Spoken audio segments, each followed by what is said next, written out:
Good morning and welcome back to the Faith and Formation Podcast. It is Thursday, February 12th, and I'm here with Brother Sam. How you doing, Brother Sam? I'm good. Sorry I missed last week, but it's good to be back. And, Yes, good to have you back and back on it. Yeah. It's been a good week. It's been a very good week. Yeah. Had a super busy day yesterday, but we finished it off well in teen time, and I believe we had a good evening. So that was good. Good time of fellowship with the teenagers, and here we are back at Thursday morning.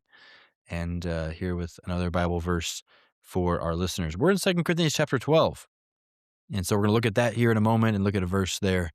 The title of our devotional this morning is Sufficient Grace. And so that, of course, will be our topic this morning. But before we hit that, let's look at our memory verse, which it is a new verse starting today.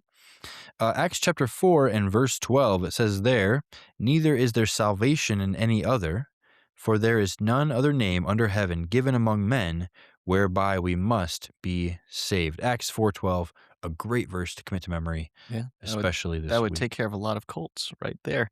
That's true. That's very true. Very good verse to know for witnessing purposes as well. Yeah, absolutely. So, that's our memory verse, but then into our chapter and verse for this morning. Like I said before, it does come from 2 Corinthians chapter 12 and verse 9. Brother Sam, do you want to read that verse for us? Sure. And take it away? Yeah, so let's read again. 2 Corinthians 12 and verse 9 says, "And he said unto me, My grace is sufficient for thee, for my strength is made perfect in weakness. Most gladly, therefore, will I rather glory in my infirmities, that the power of Christ may rest upon me." Sort of a longer verse, but I'm sure most of you have probably heard of this verse in the past. So let's dive into it here and see what Paul is actually saying through this. So if you look kind of leading up to this chapter, so Paul is talking and writing the Corinthians and saying, actually in chapter 11, if you go back, some of the last verses of that chapter is talking. There's actually a lot that Paul is saying that seems like he's talking about himself quite a bit, and he is. And he's basically saying, hey, I've been beaten to death, I was shipwrecked, I was stoned, basically talking about all the bad things that have happened to him. Sure. And he's not doing it in a bragging way, but just saying, hey, here's what's happened. And then he starts off chapter 12 with saying, it's not expedient for me to doubtless to glory. And then in verse, Verse 5, basically he says, of such a one, meaning Christ, will I glory, yet of myself I will not glory, but in my infirmities. And so Paul then leads into, I think the biggest verse here leading up to verse 9 for context that we need to see is verse 7, where basically Paul says, lest I should be exalted above measure through the abundance of the revelations, there was given to me a thorn in the flesh, the messenger of Satan to buffet me, lest I should be exalted above measure. So let's stop right there and talk about that first. There's a lot of, I guess you could say debate in Christian circles, but I think the general consensus is a lot of people say that it's Paul's eyesight that he was saying is the quote-unquote thorn in the flesh. There's a lot of other places that kind of give hints at this, like Paul says, and I forget which book it is that he wrote, but at the end of the book he says, you've seen how large a letter I've written with my hand. Sure. There's just other clues of like saying, okay, well, Paul might have an eye problem as far as with his vision, especially since he did have scales on his eyes at one point. True. Do we know that? No. But regardless, there is some ailment or impairment that was given to Paul. It most likely was physical, and we're thinking it was eyesight, but it might not have been. But regardless of that, it was something that he says was given to him as a thorn of flesh that God allowed to happen to him, lest he be exalted above measure.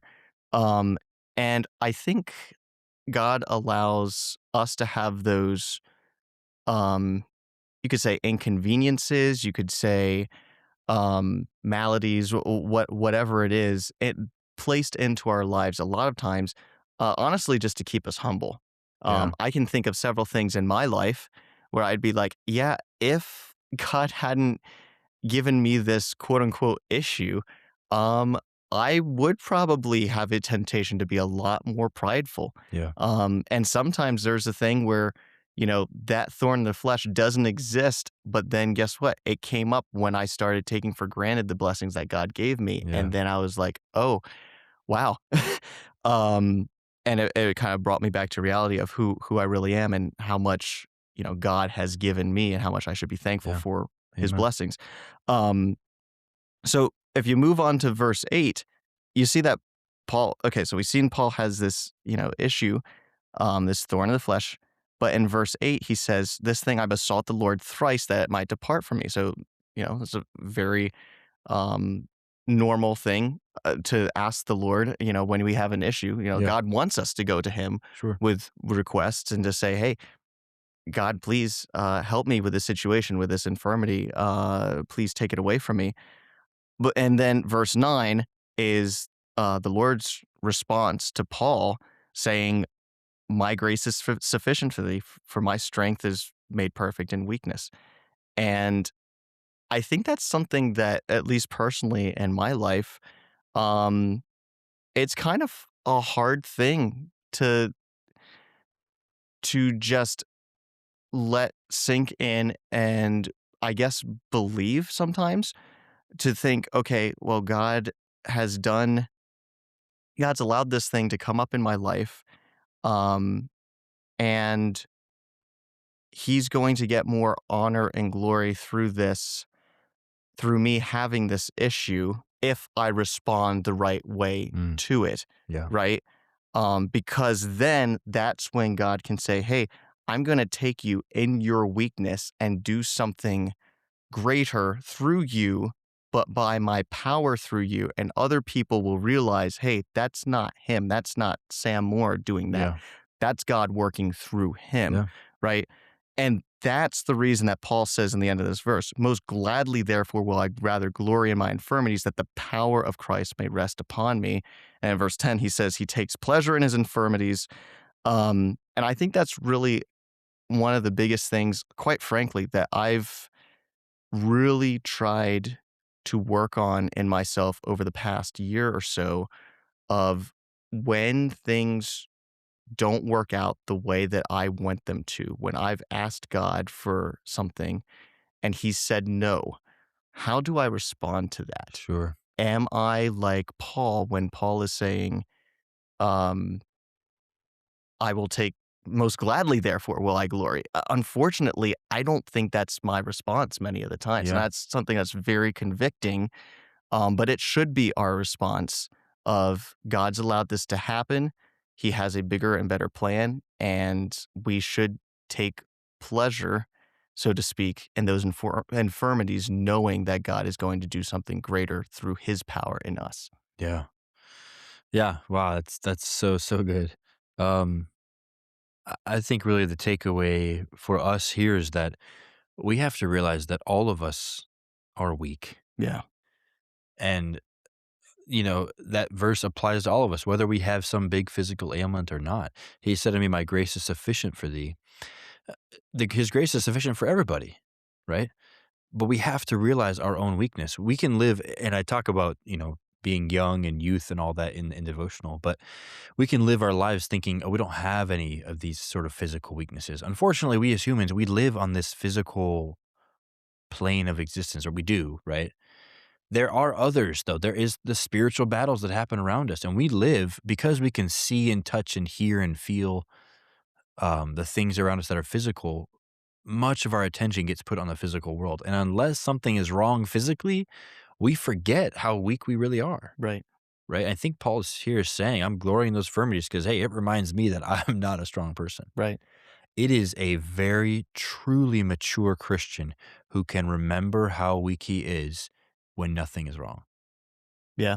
And that takes a mature Christian. No, and going off of that point, like, unfortunately, or like, it's good that this happened, but also bad that it happened this way. Like, the closest times that I've been to God and feeling like I have absolutely Yeah, needed God in my life, is through the biggest trials in my life. sure. And while that's been great to have that assurance of knowing God's there, I'm like, why does that necessity of having God so close to me seem to fade when I'm not in a trial? Yeah, And it's I wish there was, and God knows, that we are weak, and that's exactly why He puts trials in our life to sure. bring us back closer to Him. But Yeah, yeah, it's so true, and if we could just remember and realize every day, whether we are sick, whether we're tired, whether we're in great shape or not, if we could just remember how dependent we are on the Lord every single day, that honestly would change our Christian lives. yeah, It really would. And I think that no matter if you were saved yesterday or you've been a pastor of a church for 30 years, this is something we can all work on. That understanding and remembering that every moment of every day, I have to rely on that grace of God. His grace is sufficient for me every single day because I am weak. And Paul thanks the Lord for his physical weakness because it forces him to rely on God. Unfortunately, we as humans are most of the time only rely when we're forced to, right. right? If we could be mature enough to just actively be relying on him, understanding our strength from every day comes from him, it would change our perspective, change our attitude, change everything about us as Christians. Yeah, there's a verse in Proverbs, I forget exactly where it is, but it talks about, "Feed me with food convenient for me, Sure. lest I, be filled and basically don't have a need to ask God for anything or need Yeah. God, or lest I be, empty and take the name of the Lord in vain." And it's talking about, God, you know what my soul needs, what I need to keep me in check and to be humble and to serve you in the best way. That reminds me of, this passage of just asking God for His grace, and God knows that limit of how much we really need Yeah. and how much to keep us in check and be humble. So true. Amen. That's great stuff, and I hope that you listeners got a blessing out of that. I know I definitely did. What a wonderful verse, and really, I would recommend you commit that one to memory as Yeah, well. absolutely. 2 Corinthians 12:9. What a great one to take with you throughout your life. Alrighty, well, that is all for our devotional this morning. Again, I hope that was a blessing from 2 Corinthians chapter 12. If you haven't read that chapter yet, go take a read there. There's a lot of really good stuff in there, and I know it'll be help to you as well. All right. Well, I hope that you will spend a little time in prayer this morning. And as you do that, spend a little extra time praying for your family today. Mention members there specifically, any kind of needs or things that they have. Pray for your family specifically today. And then for our teenagers, we want to mention Johnny specifically and lift his name up as well. All right. Well, that's all for the Faith and Formation podcast this morning. Thanks for tuning in and being a part, showing your support. I hope that you do receive a blessing from these podcasts. That's why we do it.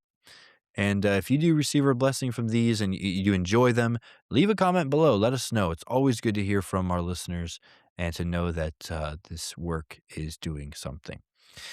Well, thanks again for listening and being a part of this here this morning. Have a great rest of your day, and we'll see you next time.